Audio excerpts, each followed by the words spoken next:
శేఖర్ బాబు గారు అంటే ఎవరండి? నేనే. ప్రియా గారు మిమ్మల్ని ఒకసారి ఇంటికి రమ్మన్నారండి.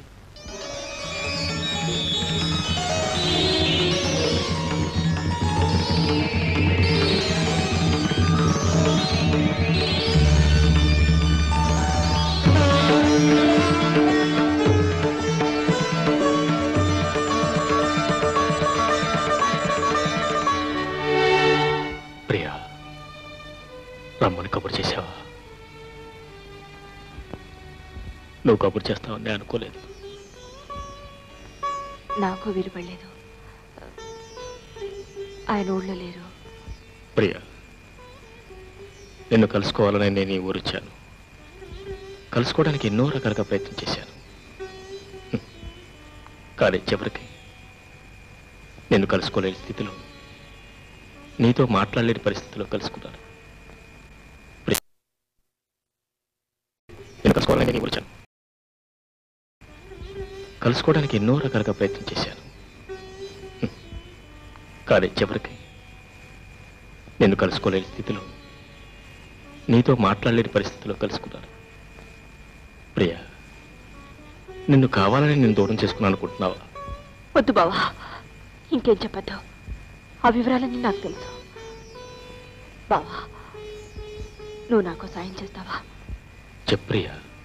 చేస్తానంటే చెప్తాను. చేస్తాను చెప్ప్రియా. నువ్వు ఇంకెప్పుడు నాకు కనిపించద్దు.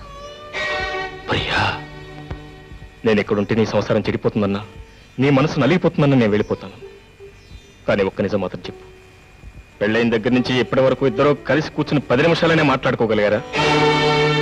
అసలు నీ మొదటి రాత్రి అతని ఇంటికి వచ్చాడా? చెప్పు చెప్ప్రియా. మరైతే ఎందుకు అతనితో కాపురం చేయాలనుకుంటున్నావు? ఇంకా ఎందుకు ఇల్లు పట్టుకుని ప్రాకులాడాలనుకుంటున్నావు? ఎందుక? పెళ్లి చేసుకున్నందుకు. పెళ్లి చేసుకునేది ఇలా నరకం అనిపించడానికి కాదు ప్రియా. పెళ్లి చేసుకునేటప్పుడు ఇష్టం ఉన్నా లేకపోయినా కనీసం పెళ్లి చేసుకున్న తర్వాతైనా సుఖంగా కాపురం చేయాలి. ఆ సుఖం లేనప్పుడు అది పెళ్లి కాదు, చేసేది కాపురం కాదు. ప్రియా, నీకు వచ్చేసే ధైర్యం ఉంటే నాకు నేను పెళ్లి చేసుకునే ధైర్యం ఉంది.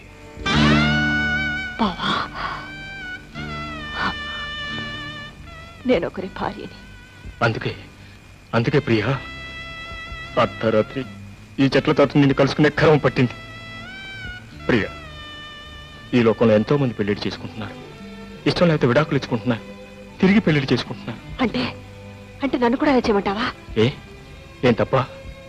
ప్రియా, ఏ తప్పు చేయకుండా తప్పు చేసిందల్లా బయటికి కిండించుకోవడం మంచిదే, లేకపోతే నీ అంతటి నువ్వే బయటికి రావడం మంచిదే. వాళ్ళంతట వాళ్ళు కింటిస్తే వదిలేశారు అంటారు. నా అంతటి నేను వచ్చేస్తే లేచిపోయింది అంటారు. ఈ ప్రపంచంలో భర్త వదిలేసిన ఆడదాని మీద కొంత కాకపోతే కొంతైనా సానుభూతి ఉంటుంది. అదే లేచిపోయిన ఆడదాని మీద అసహ్యం ఉంటుంది. నన్ను ఆ స్థితికి దింపేస్తావా? అంటే సావైనా బ్రతకైనా ఎక్కడేనంటాం. అతని పాదాల దగ్గరే నీ బ్రతకంటాం. అతను హేసించినా, నేను సరిగ్గా చూసినా చూడకపోయినా అతనితోనే కాపురం చేస్తానంటాం. అతనే నీ భర్త, అతనే నీ దైవం, ఈ ఇల్లే నీకు స్వర్గం, అంతేగా? సరే, ఈ నరకంలోనే నీకు సుఖం ఉందనుకుంటే నీ సుఖానికి నేను ఇప్పుడు అడ్డురాను.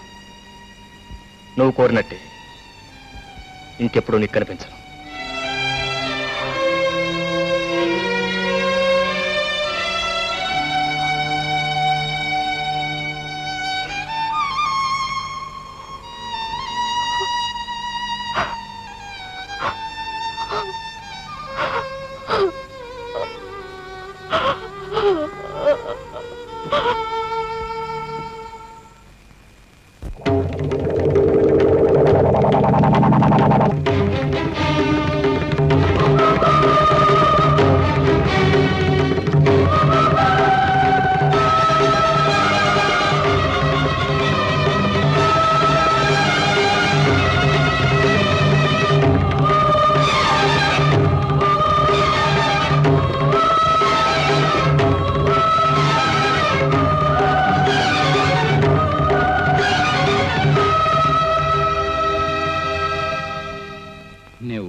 ఫ్లైట్ ఉంది, టికెట్ ఉంది, అయినా వెళ్ళా.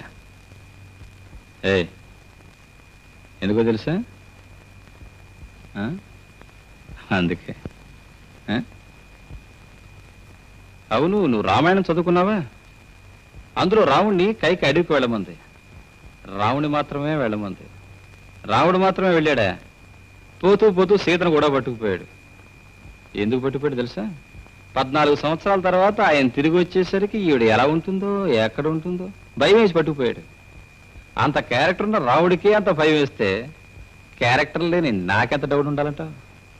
అందుకోసమే జస్ట్ బొంబాయి పెడుతున్నాను. నేను చిన్న టెస్ట్ పెట్టాను, పుట్టుకుని పడిపోయావు. అవును, అతను ఎవరు? మీ బావా? అవును, బావ అయితే నువ్వు చెప్పొచ్చుగా. హాయిగా మన బంగ్లాలో ఉండేవాడు, నీ రూమ్ పక్కనే ఒక రూమ్ ఒకటి ఇచ్చేవాడిని, నీ బెడ్రూమ్కి ఆ రూమ్కి చిన్న కనెక్షన్ పెట్టేవాడిని. అప్పుడు నేను ఇలా ఊరికెడతానని అబద్ధం చెప్పాల్సిన అవసరం ఉండేది కాదు. నువ్వు ఇలా చెట్లు చాటం తంటాడబడాల్సిన కర్మ ఉండేది కాదు.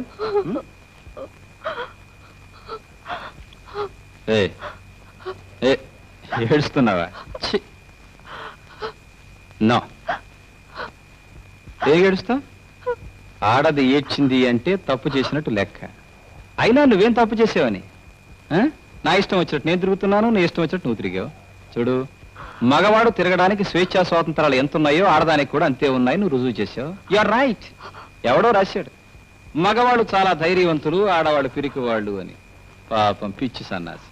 అసలు ఆడవాళ్ళకున్న ధైర్యం మగాళ్ళకి ఎక్కడుంది?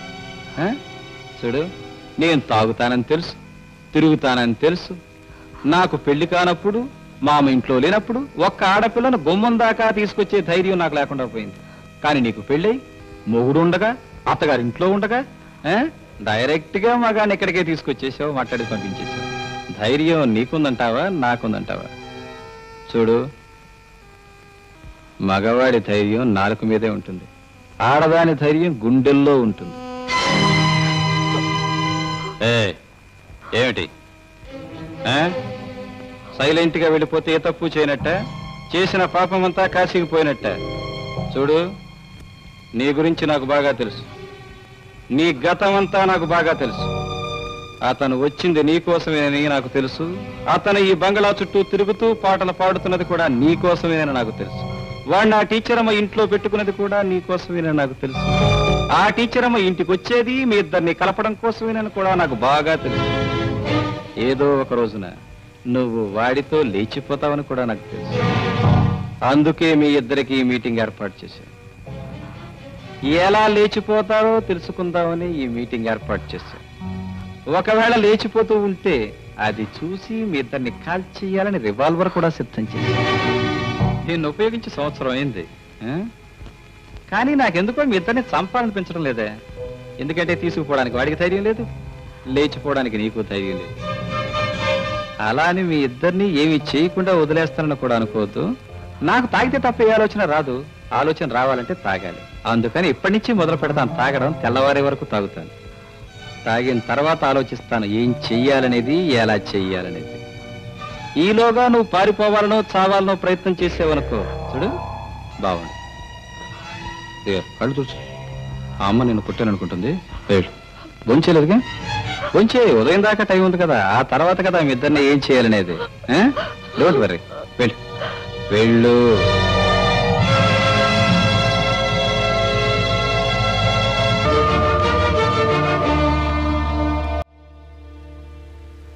Welcome welcome my dear gentlemen, welcome to all of you.